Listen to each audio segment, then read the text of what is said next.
When I hear Andy Reid say the key word with Travis Kelce is communication, I don't hear retirement smoke. I hear structural stability in an offense that knows its red zone geometry depends on that connection. I am Daniel, and we're back inside the film room at Red Zone Kingdom. This isn't gossip. This is about how Kelce's future directly impacts Patrick Mahomes' ACL recovery arc, Isaiah Pacheco's downhill violence, and Reid's sequencing in the tightest areas of the field.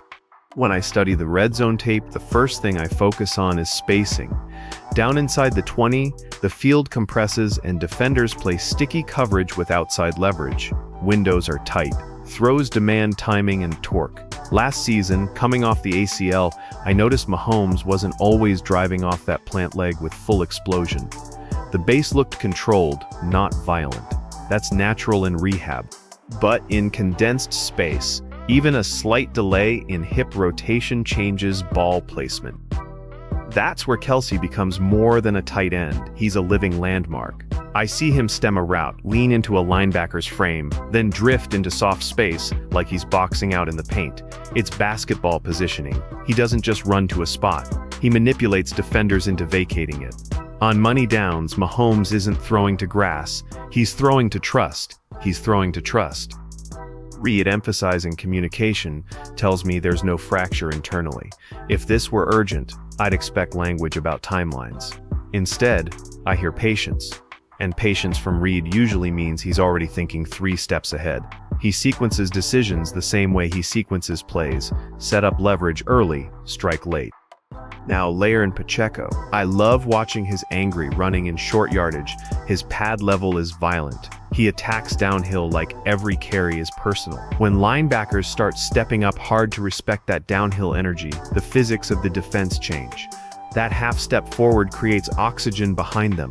That's where Kelce thrives on option hooks and quick sit routes. Mahomes regains even a little more confidence planting and driving. The boot game becomes lethal again. I'm watching for that. When he rolls with rhythm, the defense has to flow horizontally. That stretches coverage and creates one-on-one matchups in the back line of the end zone. Kelce's spatial IQ in those moments is elite. He feels zone eyes, he understands leverage, and force squeeze. And that's das. Kelce carries back. Bleed. Fazliers de Voith. Is elite. Bleibeniel. Date stands lead. Bates years of the elite. The blaze. Flavor. Bleakalays. Hit a game. He doesn't panic when the play breaks structure.